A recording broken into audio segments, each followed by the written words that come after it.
Hello, welcome back to the Evergreen RX. I'm your host, Hayden, licensed mental health therapist, Cancer Moon, and the first to get deep at any party.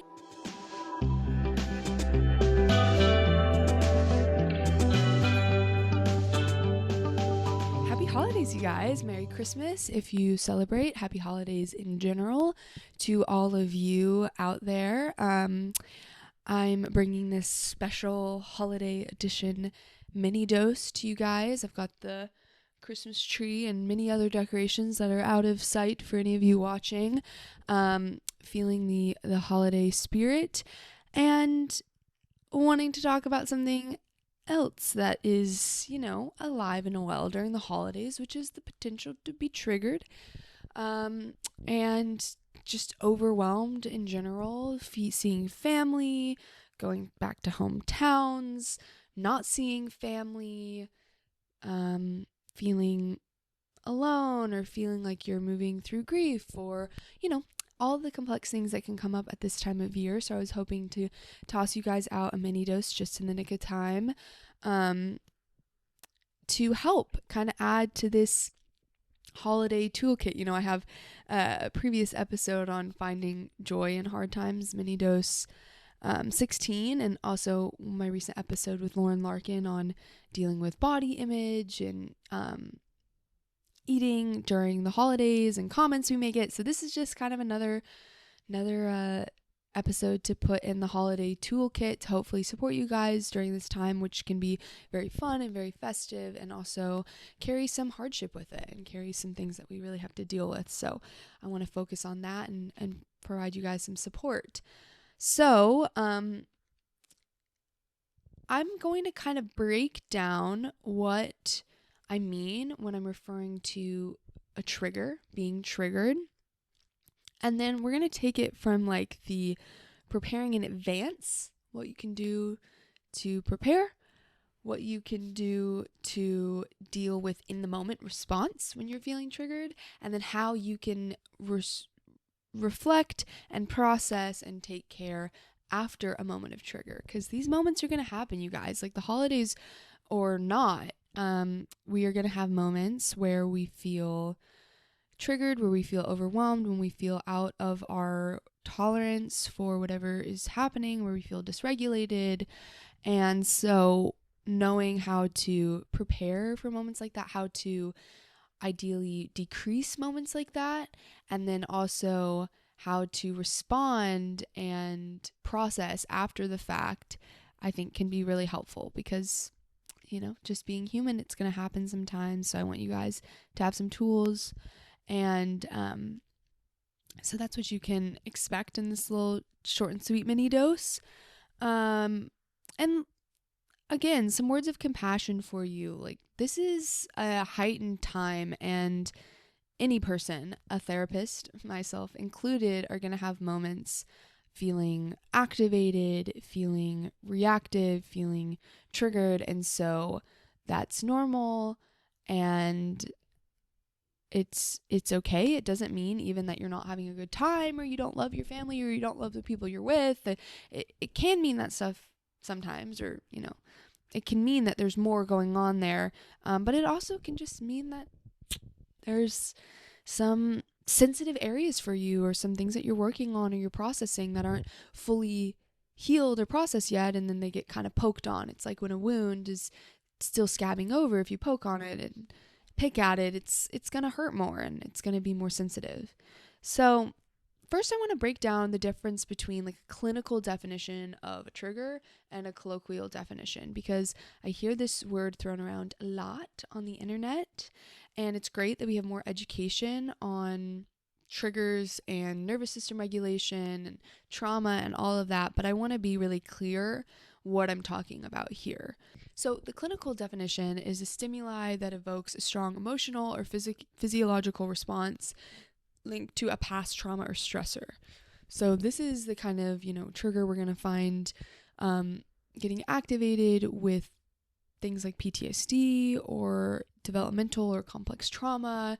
And usually we'd find that these triggers are more visceral, I would say, more debilitating, or disruptive in some ways, and have a different kind of code or makeup to them, versus colloquially talking about like, being triggered really means any event, word, or action that causes discomfort or unease without a direct connection to the past. There may be connections to the past, but it's more creating this sense of discomfort, dis-ease, overwhelm. Maybe it's knocking you out of regulation a little bit or a lot, but there are differences, and I want to be clear that I'm talking more about the colloquial definition of a trigger.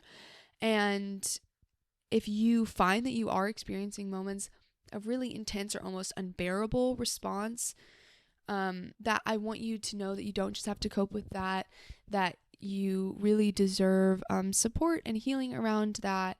And I would advise to reach out for support, for help, to seek therapy if that is available to you. And I really feel that, and this stuff can be so intertwined. We can have some more clinically defined trauma triggers, and then also deal with just the more day-to-day overwhelm that I'm going to be talking about here today. So they're totally intertwined, but I want to just be clear about that distinction. Okay, so for preparing in advance, which I know it is Christmas, so if you're listening to this, you might be like, girl, I only have so much time. Like, I'm already here. This is already happening. But I think this can be helpful. All of these skills can be helpful at any time. It's never too late. And it's also something to keep in mind moving forward. And if you're listening to this episode at another time in your life, which you very well may be. So preparing in advance, things we want to think about: creating a conducive environment, practicing window of tolerance skills, and creating internal and external boundaries. Okay, so I'm going to break all these down. Creating a conducive environment means really considering where you're going, who you're spending time with, what situation you're walking into, and being thoughtful about these decisions. If there is an environment that is just really upsetting to you, and it's consistently upsetting to you, do you have to go? It makes me think of like people going home for the holidays and going back to like their local bar where you might run into a lot of people from your high school or your college. And if that's really upsetting to you, don't go if you can. So we want to think about these environments. And if we are going into environments that are not the best for us, maybe not our top choice, building in moments of decompression. So when I'm talking about decompression, this kind of gets me into more window of tolerance skills. So this is the second thing I was talking about.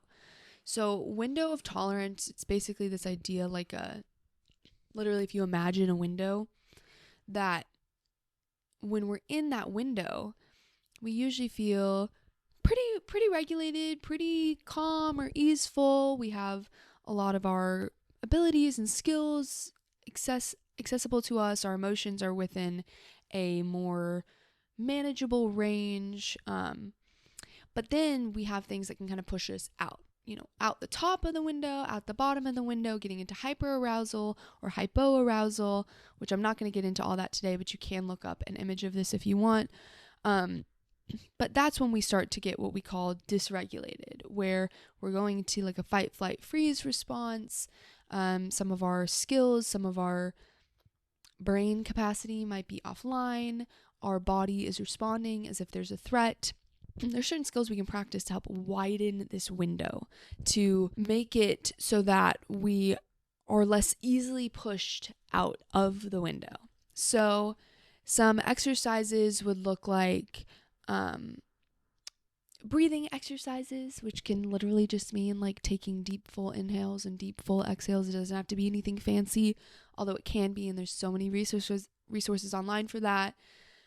Biting off chunks of an overwhelming situation, kind of like what we like to call like titrating. So taking a step into something that's overwhelming and then taking a step back and letting your system kind of calm back down, so that over time you can learn that it actually is a safe environment if that is the case, and then your body will react a little bit more regulated in response to that environment.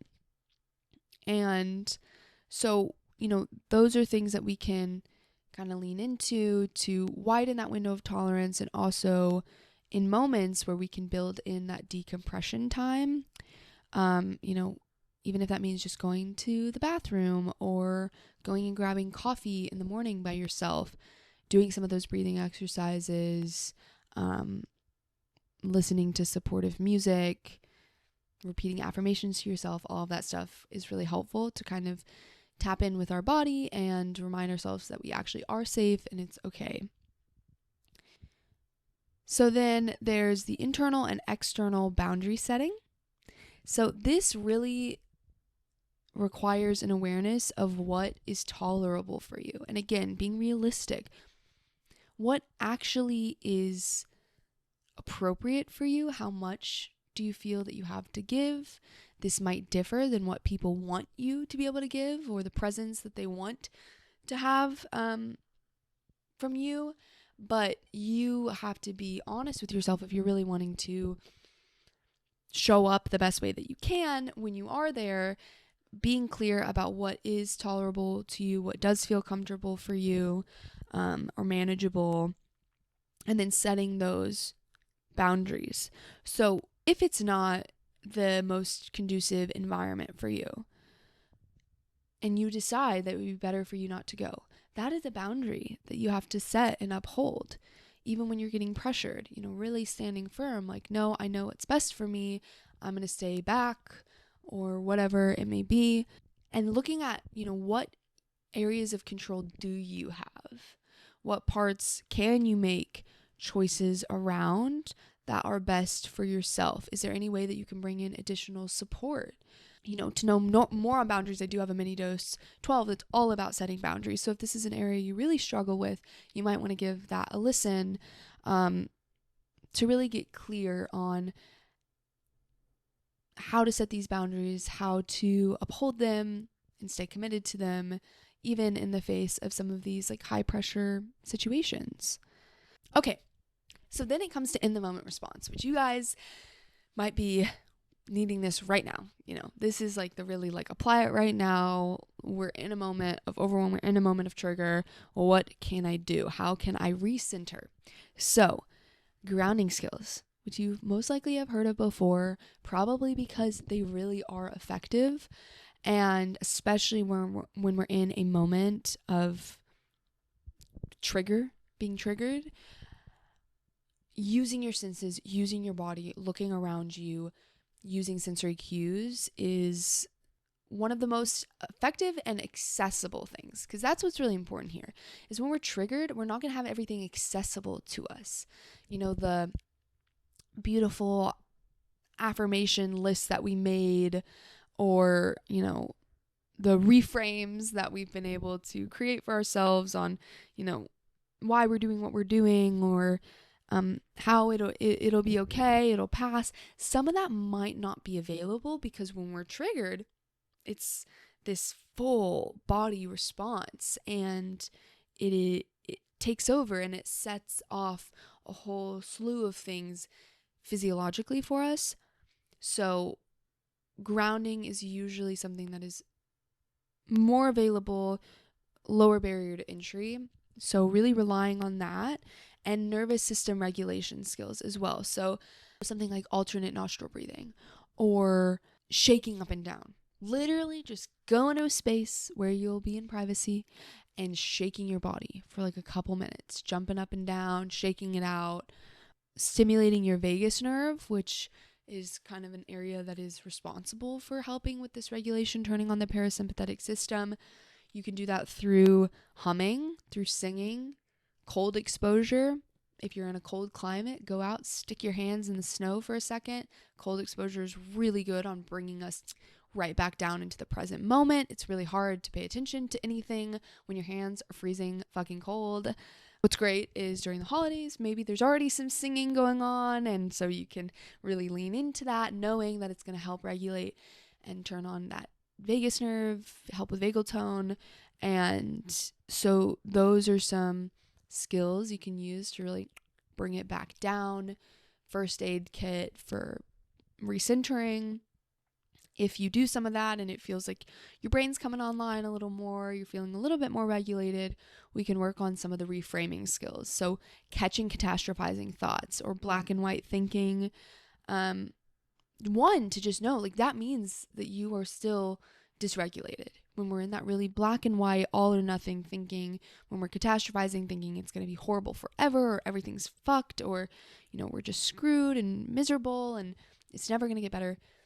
That is a cue that we still are feeling dysregulated. We need more grounding. We need more space to decompress, to feel safe, to bring our body back into alignment. And if we are catching those thoughts and we feel like it's available to us to reframe them, go ahead and do that. Remind yourself, like, this moment will pass. This too shall pass. It'll be okay. We've had moments in the past where we felt triggered and then it does subside and things go back to a manageable level. So reminding yourself that the moment won't last forever, the holiday won't last forever, or whatever situation it is that you're in that's feeling really disorienting and overwhelming. And then the last part is the after the fact processing and reflection. So I think this is a really important part of building this nervous system regulation, growing that window of tolerance, helping with minimizing moments of trigger or knowing how to respond to them better in the future. Really taking this time to reflect and process, getting into your body, using creativity. This is a good way to kind of unwind after the fact, getting really good sleep, and acknowledging the efforts that you made to support yourself. Maybe it wasn't perfect. That's not the goal.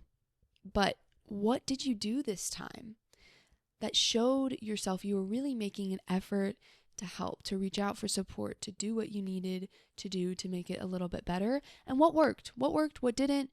What can you use in the future? What do you wish you would have done? So taking some time to reflect on that and get really clear. Maybe it's like, okay, I knew I had a boundary around this one person or this topic of conversation or going to this place, and I broke that boundary and I felt overwhelmed. Okay, good for me to know. I need to really see if I can stick with that next time. Yeah, so reflecting on those situations or statements or relationships that felt particularly stressful or destabilizing, and making a plan moving forward. Making a plan if you're going to be in those situations again, or making a plan to not be in those situations again and really take good care of yourself. So I hope this helped, and I really am. I love this topic. So any questions you have, please reach out to me. I'm here for you. I want you to feel supported, and I hope that you are having a wonderful holiday season, or whatever season you're in right now listening to this. I hope that some of these tools help you and you're able to move through and feel safer and calmer and more in your body and more creative and in flow soon. And on the other side of this, it will pass, I promise. And yeah, I'm here for you. Thank you so much for supporting my podcast all this year. And if you left a review or if you shared this with a friend, thank you so much. It helps me. It means the world to me, and can't wait for more new episodes. And I'll be seeing you again very soon.